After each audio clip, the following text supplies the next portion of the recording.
Welcome to another conversation in People in Fundraising. This podcast features interviews with nonprofit professionals who discuss their career journeys, lessons learned, and enthusiasm for working in fundraising. And here's your host, the founder of People in Fundraising, Tim Wilson. Good morning, everyone. My name is Tim Wilson, and today is Wednesday, January 4th, 2023. Happy New Year. And today I am delighted to welcome Tyler Clark to our program, People in Fundraising. Tyler is the co-founder and chief executive officer of Village Book Builders. And Tyler and I have known each other for all of 8 minutes. So Yep. Tyler, welcome to the program. No, I'm happy to be here, Tim. Thanks for inviting me. Absolutely. So Tyler and I got connected through Marci Romney, who was a previous guest in the summer of 22 on People in Fundraising.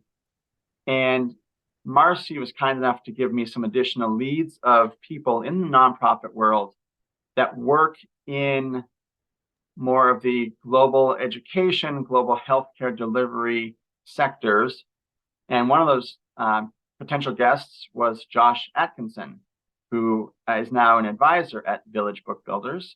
And through Josh, I got connected to Tyler and Julie Arco, who is the Chief Development Officer. And Tyler is gracious to be here with us today. So Tyler, could you just explain your role at Village Book Builders, and as one of the two co-founders, what inspired you to launch this initiative, please?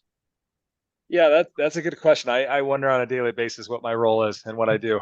So, but I'm technically the chief executive officer, executive director is what most nonprofits call it. But since I'm from a business background, we just hold to corporate titles. So me and my wife actually started Village Book Builders back in 2015. We didn't intend to start a nonprofit. I had been down in Mexico for 2 years for a mission for my church. And when I got back, me and my wife got married. We had 2 small kids. And I was in the middle of my MBA program. And some friends from Mexico reached out and was like, hey, can you help us build a library? And, I'm not a trust fund kid, so it's not like I have, yeah, sure, here's some money, go do it. But, growing up, my mom was a teacher. We always had books in the house. My mom read to us every night. Books are a big part of my life. I'm always reading some book, right? And it shocked me when I talked to them. It's like, well, you don't have any books? They're like, no, we don't have any books. Wow. It's like, how do you not have any books? How do you not grow up with books? And it's like, and they said, no, they have one textbook for the entire school. Wow. And basically the one textbook, the 40 kids in the class will pass it around, and then they'll write down their answers on a piece of paper or the questions. And that's how they study. And most kids don't start reading till they're 12. And me and my wife were just shocked by this. And, so we did little fundraisers. We paid our own way. We had an amazing community up in Green Bay, Wisconsin that really heard about what we were doing. We got on the news. They helped us out. Local corporation donated some computers. And we went down there with 500 books, which, to be honest, Tim, like I'm looking at your bookshelf, I'm sure if there's another one, that's probably 500 books is not a lot of books. It's really not, right? That's one bookshelf full of books. Yeah. And so anyway, we arrived, and at least it was something. And we had 8 computers. And as soon as we got out of the car, this little village up on this hill they had this brass band, this really rusty brass band to meet us and stuff. And we're like, well, it's just 500 books. What's the big deal? But we had all these local mayors from other towns there, and to meet us. And I tell you, Tim, the thing that really hooked us was when we had the library all set up, and there was these group of girls that came in, and I remember this group of 3 girls came up to me and they said, hey, can I touch one of the books? Can I open it? I was like, yeah, sure. Open one of the books. They're your books. And I remember watching these 3 girls open one of these books and turning the pages like they were pieces of gold. You know what I mean? Yeah. And it's just like, man, I can't believe this, and it was, and afterwards, a bunch of these mayors that were there came up to us and they said, hey, can you help us build a library? Mm. And we were just like, you don't have a library? And they're like, no, this is the nicest library within 40 miles. And we're like, how in the freak is this the nicest Oh library my within goodness. 40 miles until you get to Oh, Cholula, the biggest city? And so, wow. one of my biggest problems is I have a hard time saying no. And so we just kept building, and then it formed into a nonprofit. And now we have 20 libraries in 8 countries, I Oh my believe. goodness. And so it continues to grow. That is dynamite. Yeah. So cool. Can you talk, Tyler, about maybe some of the growing pains and perhaps, were there any logistical or bureaucratic red tape issues you had to work through from the endeavor starting in the United States, but supporting communities in developing nations, Mexico and elsewhere? Yeah, for sure. I mean, growing pains, um, growing pains that we had no idea what we were doing, Uh-huh. right? You know, um, a nonprofit, it is similar for a for-profit, but there are those nuances that are very different. Uh-huh. Like you can't do like, all right, buy one, get one free for a sponsorship for kids. Yeah. It gives a bad taste in people's mouths. So the marketing side, you have to present things differently, but you're still, people hate talking about this, but in truth, as a nonprofit, you're selling a product, you're selling connection, you're feeling good. And we always talk about within our organization, we have 2 customers. Our most important customer is the kids, Yeah. right? We're providing them hope, chance for education. They're our most important customer, right? We're Sure. providing a product and service. And then our second customer is donors. And that's connection, feeling good, right? Mm-hmm. Um, so definitely some learning pains with that, and super blessed and super grateful for different individuals that heard about what we are doing, helped us out. A lot of them actually left their 6-figure jobs to come work for us for peanuts, right? Wow. Just Awesome. crazy, but really took us to, you know, uh, from my living room with neighborhood friends, like, hey, be a part of our board, to, now we, are working with Adobe and Nike and a bunch of other corporations. Um, Awesome. so anyway, learn pains. On your second question with red tape, we've been super blessed with, it's kind of nice when you're under the radar with a lot of Mm. these libraries, that there's not a whole lot of red tape in a lot of these countries if you're doing 1 or 2 projects. I Yeah. will say now, though, we're getting to the point, like we're going through the process of getting registered in Mexico, Malawi, and Nepal. Oh, wow. And then we're going to do the same in Kenya and Ghana Mm. later on this year. But we're getting to the point now where we need to be registered, and now we have to get through that red tape Yeah. to do that, especially as we're starting to work with the Ministry of Education in Malawi. We're Oh, starting to work with government entities in Mexico, because we have 6 libraries in Mexico right now, and we have 5 in Malawi. So wow. Cool. yeah, so ask me that same question a year and I'll have better stories. Yeah. Dynamite. Yeah. So as one of the 2 co-founders, um, and as you mentioned, sort of the foundation of Village Book Builders, how it began, as you have grown this nonprofit, have you modeled what other, maybe a similar initiative nonprofit has done in these countries? Or at this point, are you getting approached by startup nonprofits to say, hey, we've heard about Village Book Builders. We want to do something similar in this area or this country?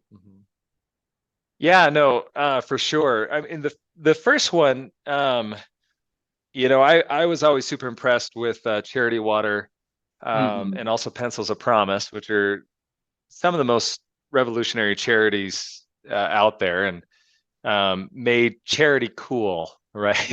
Uh-huh. Especially with Charity Water. Yeah. So we would look at a lot of their stuff. I mean, I'm not going to lie. Our first website, we just try to model, Sure. like model, copycat theirs. Um, you know, as of right now, Charity Water continues to be an inspiration, especially with marketing. Um, with other nonprofits here in Utah, there's a ton of international NGOs. Hmm. And so we started an initiative last year where we're trying to connect with them because in a lot of areas we're working in the same area. For example, like Marci Romney that was on there. Like she's a really good friend, and we've done a number of projects together here locally. Awesome. And just trying to find more of that synergy. Yeah. Like Rising Star Outreach is a big nonprofit here as well, and we have a joint project with them in India, and just trying to find as much synergy with these other nonprofits because Sure. we're all trying to do basically the same thing, and there's so Yes. many of us, and it's like, hey, let's work together. And one of our big benefits is that um, all of our um, all of our libraries have internet. We have internet access. We have a Cool. partnership with Viasat, which is a low orbit satellite service. Okay. When you fly, you'll probably see their advertisements for Viasat. Their stuff's on Air Force One. Oh, But basically, nice. they'll give us free internet. They'll set up satellite internet, Wow. so we can be in the middle of the Himalayas and connect to internet, which is nice. But the benefit which we connect with is we're able to do speaker series. We're able to connect like NASA scientists with the kids. Oh my Pilots goodness. can come talk to it. We had Laura Numeroff, which is the author of If You Give a Mouse a Cookie. Yeah. She read to the kids in Malawi. Huge treat for them. Oh, Huge wow. benefit. But the reason why I'm talking about this with other nonprofits is like for Days for Girls. We bring them in. There's a Mm. teacher organization out of India that teaches kids and teachers and low economic areas how to be creative with their teaching techniques. We bring Oh them in my. remotely, and they're able to teach the kids, and it costs us nothing. It costs them nothing, right? Yes. Wow. And that's something we're really just trying to connect because we suck at trying to teach teachers how to teach. Like we don't know how to do that. We Sure. suck at teaching girls about menstrual cycles and about hygiene health. But Yeah. we can bring other nonprofits in and they're really good at it. So how about you come in, use our big screen TV that we have in our library, we have the internet, and come Hmm. talk to the kids remotely, and Yeah. you're able to accomplish your mission, and you don't have to pay someone out to travel out there. That is fascinating. And as you were talking just in the last 15 seconds or so, it reminded me of my conversation with Marci, and her nonprofit is we're building a pretty much a one structure school in Right. Malawi and a couple other African nations. And I, as the interviewer, got into this sort of thought that I was asking questions that were like more of project creep. And she's like, no, we're building a classroom. We're not putting in a kitchen and building state of the art restrooms. We're not bringing in, sourcing the teachers. That's all at the community level. So I'm impressed that you and your organization have that awareness, as Marci does too, of like, this is what we're good at. We're gonna deliver on this, and then we're going to identify the other resources that aren't in our wheelhouse, but that Yeah. can enrich what we're offering. Yeah. Marcy's awesome at that. They build awesome schools. Oh, that's great. They're good at it. Yeah, because I think maybe, I don't know if it's a general American or a Western mindset of, well, we're doing this and now we can do this and this and this too. And that's where I was starting to go with my questions. And again, you and Marci have been like, no, this is what we're doing right here. Oh So yeah. I know really cool. it kills so many nonprofits. Like the biggest problem for any nonprofit is scope creep, as you mentioned that Marcy brought up, right? Because Yeah. like, when you're in these areas, you go and, I'll give you a good example. So I just got back from Malawi 2 months ago. And while we were down there, the teacher, the head teacher, she came up to me and is like, hey, can you help us with desks? And she showed me the schoolroom, and there's just this big room and no desks, and all the kids were sitting down. She's like, "Hey, can you desk?" So of course your heart bleeds out like, "Oh man, yeah, maybe I can bring you some desks." But you can't do it because we suck at it, right? Yeah. And the best thing for me to do is to connect. There's another nonprofit that does desks, and have them come in and maybe connect them with that, but not to start do it. But the problem is so many nonprofits are like, "Yeah, we'll do desks." And they're like, "Oh, hey, we also need clean water." "Oh yeah, we'll do wells. We'll do all this stuff." But just like any organization, a great example with the benefit of just doing a couple things is like In-N-Out Burger. They do a couple things, but they do it amazingly well, right? Yes. And that was the same success with McDonald's. That's how they went big. They had a couple things, 4 or 5 things on the menu, but they did it better than anyone else. And their differentiator was every other restaurant had a million items. No one could decide all these things, and then you end up sucking at everything. Right. And it's no different for nonprofits. Like, you get really good at one thing, and then because your heart bleeds out, you try to do all this other stuff, but you're going to end up sucking at everything. And so it's just like one thing. But I tell you, Tim, it's hard. It is so hard because you get all these really great ideas, and they're like, "Hey, should we do English teaching? Should we do this? Should we do that?" And it's like, well, it kind of falls under our scope. Should we do it? But then of course it dilutes your main purpose, and it's hard. It's a daily struggle. Wow. Yeah, I can imagine. And I think just having that wherewithal of, we're going to just stick to that mission, as hard as it is. And I think also, I read an article. I'm also in Utah. I don't know if Josh or somebody mentioned that to you. Yeah, I'm in Kaysville. I work at Weber State University in my day job in fundraising.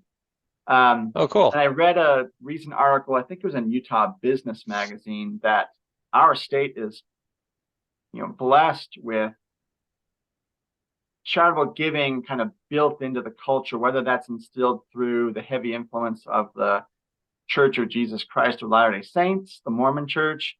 Certainly, our state is booming with a lot of in-growth population as well. So it's not strictly a Mormon dynamic, but great that there's so many people, so many nonprofits in our state that have that charitable mindset, and you're able to tap into that. Yeah, no, for sure. Like, it is, even we originally based in Wisconsin. That's where we got started, right? Okay. And Wisconsin's awesome, but Wisconsin's very like,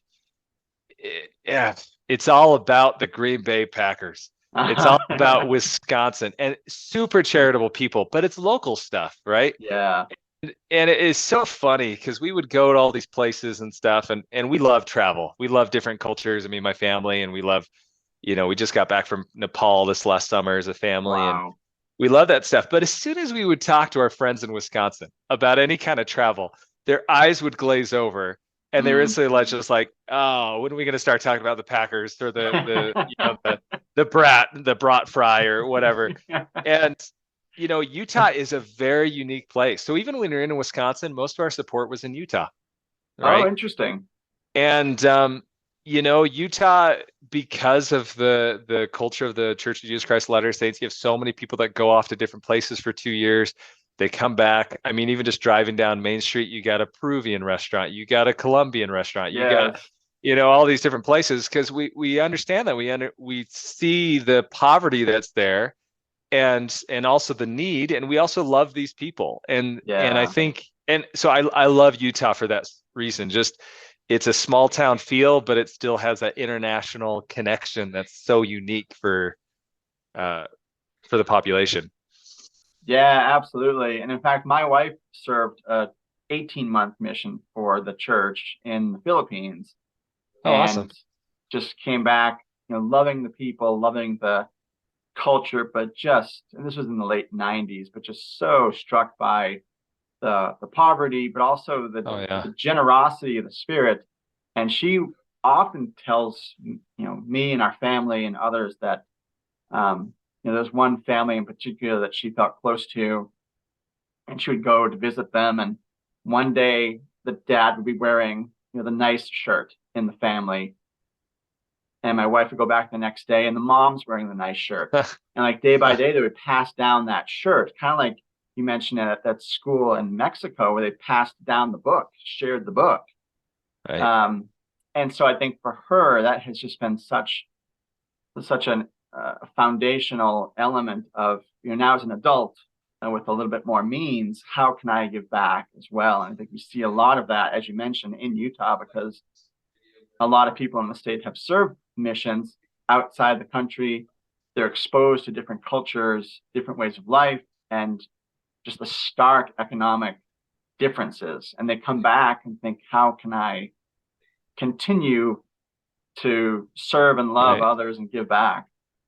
Yeah, no, I love that culture here. I mean, just even if you're not LDS doing like Peace Corps or something, like it's such an amazing thing for youth to go do, because then you get a global perspective and it's not all just America, right? Which America's awesome. Don't get me wrong. I love with all this traveling. I'm so grateful for the opportunities we have here, but it helps you see like there's beauty in there's beauty in diversity, there's beauty in difference, there's beauty in, and like this last summer with my family, we were all in Nepal for a month, and man, like I love the Hindu and Buddhist religions. Like it's just so beautiful, and so much that adds on to my own religion, adds on to my own culture, and but you don't get that if you never travel outside your state. Sure. You don't see it.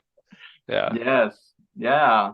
So Tyler, you mentioned Nepal and Malawi and Mexico. Just for our audience, what are some of the other countries that Village Book Builders has operated in, and maybe aspirationally, as you look to the future, where would you like to go next? Yeah. So when we first started, talking about learning growing pains, we would get requests from everywhere. We even got a request from Afghanistan, right? Oh, wow.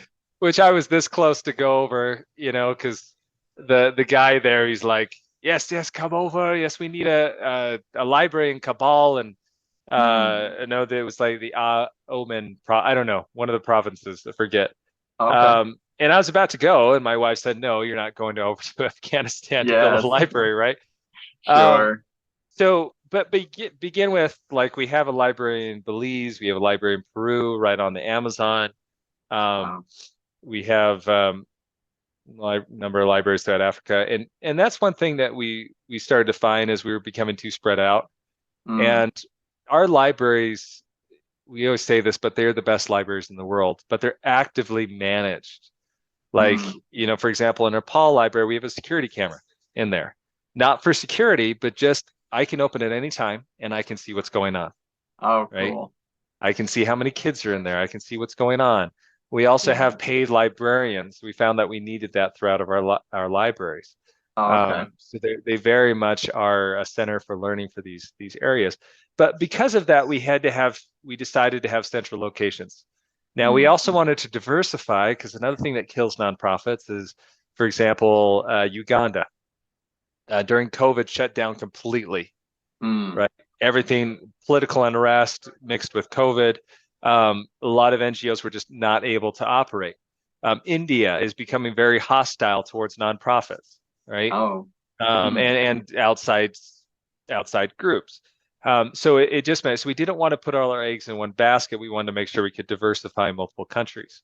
Yeah. So right now our main hubs, and what we do is we pick a location where we have a staff member, and then if it's a 6-hour drive within that area.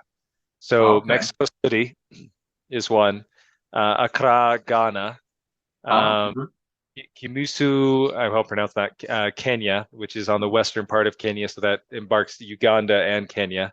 Oh, okay. And then Lilongwe, Malawi, and then Kathmandu, Nepal. So those are our areas. Anywhere a 6-hour range within those. So great. Yeah. And you mentioned Nepal last summer, and I believe you mentioned Malawi visiting in the past. Have you been to the other sites as well?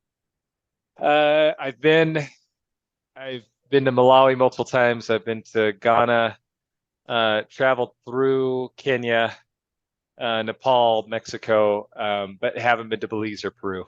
Oh, okay. Yeah. Hopefully Very soon, because those are beautiful countries. Yes. Yeah.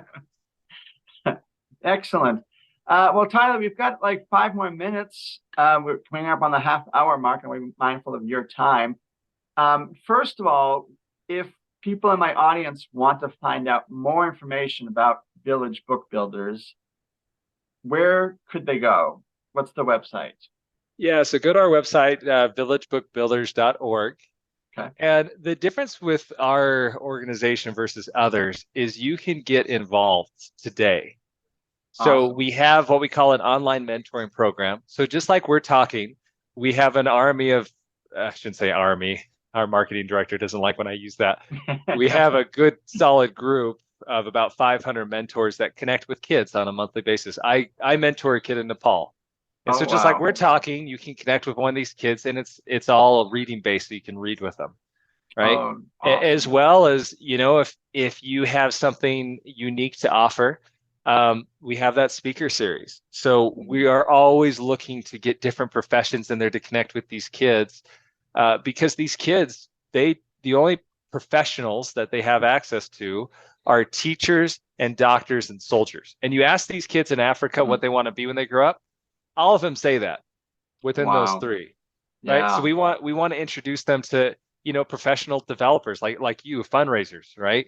We want to connect them to NASA scientists. We want to connect them to programmers, to all these different things. Because what ends up happening is we'll connect them during our speaker series. They connect, and then we ask them afterwards what they want to be. And then like half of them now want to be authors. Now half of them want to be developers. Half want to be this. But otherwise they have no access to it, right? Sure. Especially the girls, because there's so few successful role models in their life. And so anyway, go to our website, villagebookbuilders.org, connect with us. We would love to connect you with the kids and actually get involved. Don't just donate, get involved. Get face-to-face involved with these kids, and they'll change your life. They're amazing. Oh, that is beautifully said and so encouraging. Thank you. I'll make sure to plug that when I post our interview in a few weeks. And thank you, Tim. Yeah, absolutely. Anything else you'd like to add, Tyler? No, just I'd love to connect you with the kids, Tim. That sounds great. Yeah, yes. I think they'd love to hear it from you. That'd be fun. Absolutely. Let's you and I connect offline, and we'll go from there. Okay, cool, awesome. Well, thanks, Tyler, thank you so much. It's been an honor to learn about you, the impetus for launching Village Book Builders, certainly the mission and the impact of your nonprofit. And I just appreciate the flexibility, the generosity. Again, we had not seen each other before we went live 35 minutes ago. Yeah. But great to connect with you and appreciate your time today. And we'll be in touch. So thank you. Awesome. No, thank you, Tim. Thanks for having me be a part of it. Absolutely. For my audience, you can find Tyler Clark's interview on my website, peopleinfundraising.com, as well as on LinkedIn and YouTube towards the end of January. Hope you have a great start to your new year, and thank you for your support of this nonprofit podcast. Have a good day.